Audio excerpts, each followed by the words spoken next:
Hello, my name is Sarafina. I'm the CEO and founder of Intentional Simplicity LLC. We're a wellness-based private practice that focuses on who you are and why you are.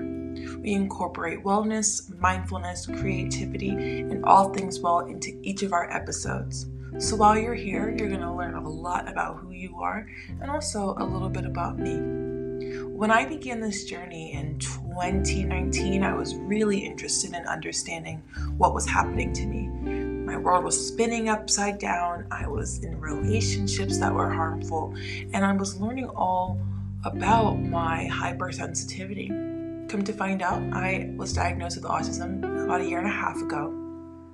And it was really a life-changing moment for me. I gave myself the space to just breathe and learn about what it's like to be a 20-something-year-old individual now catching up to their body and to their senses. And since taking that leap, it's been a beautiful experience of ups and downs, and of course, peace. When you really learn about what's going on inside of you and how you've been experiencing a very chaotic world, you kind of release some of the pressures around being perfect, getting everything right, meeting these goals that are probably not met with you in mind. And you begin to start being a lot more mindful of how you want to be in this world. You begin to create space for you, and you build journeys that are inspired by your North Node. So Intentional Simplicity is really here to help others to aspire into their own dreams, into their own aspirations, into their own creative expressions. As an African American queer woman, it is very difficult for us to find the spaces that make us feel seen. So on top of all our intersectionality, we deserve a place to rest. And Intentional Simplicity is here to help you do that.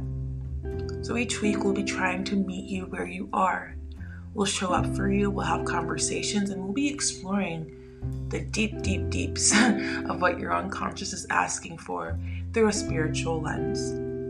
I'm a very holistic person, and I approach my therapeutic practice just the same way.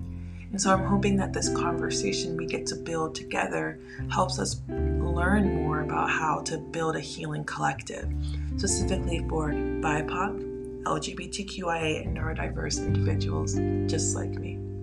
So once again, I'm Sarafina. Thanks for stopping by, and continue to be intentional and simplistic in all you do. See ya!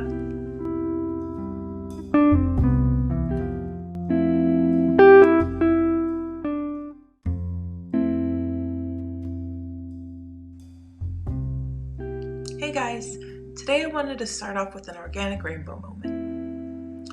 The Intentional Simplicity name was thought of about 2 years ago. In doing so, I had no idea what I was going to be doing with this name, but I knew I wanted my blog to be the focus of my life for the next couple of years. I was practicing and learning about positive psychology and wellness and mindfulness, and I began my meditative journey. I currently live in Pittsburgh, PA, and during this time I was going to the Shambhala Center, and that is somewhere here. I don't really know the locations of my town, but that's besides the point.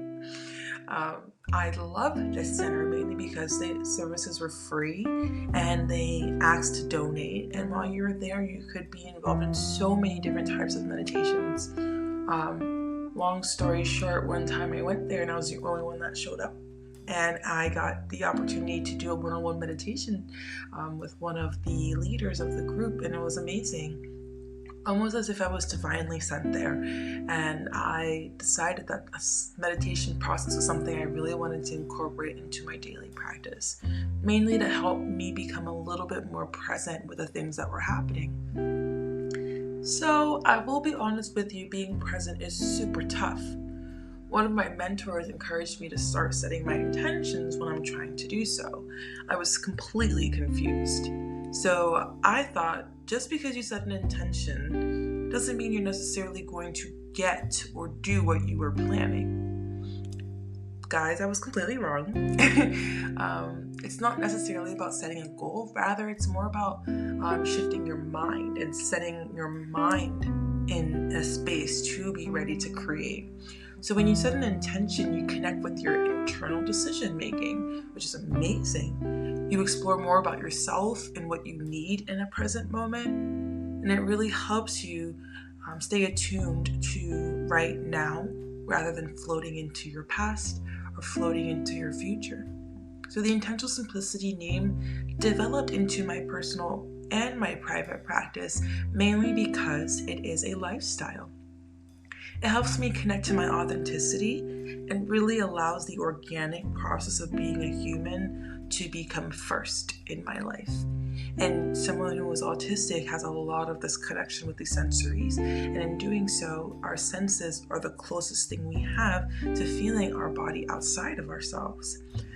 And I find that process to be super beautiful and also really interesting. This is sort of like how nature processes and makes moves and connects and heals itself through these senses, and having them cued into my everyday. So now it's time to have a meal, for example, or now it's time to go for a walk, or now it's time to journal and to create art and to explore something a little bit deeper.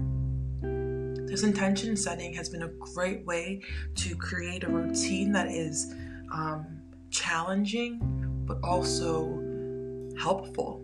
And I think that is something our society has struggled to implement since the pandemic has come. We have a lot of things that are changing, and in doing so, we also have to recognize how our body is being impacted. So if you've been looking inward lately, let's sit for a moment. Take 3 deep breaths.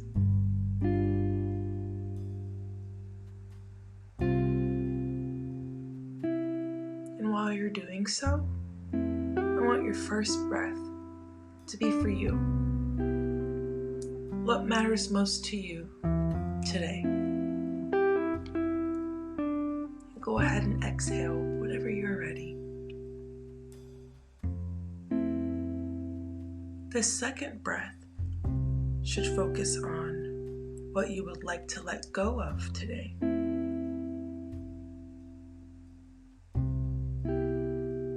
Go ahead and exhale when you are ready. And now this last breath. It should be focused on who do you choose to be today.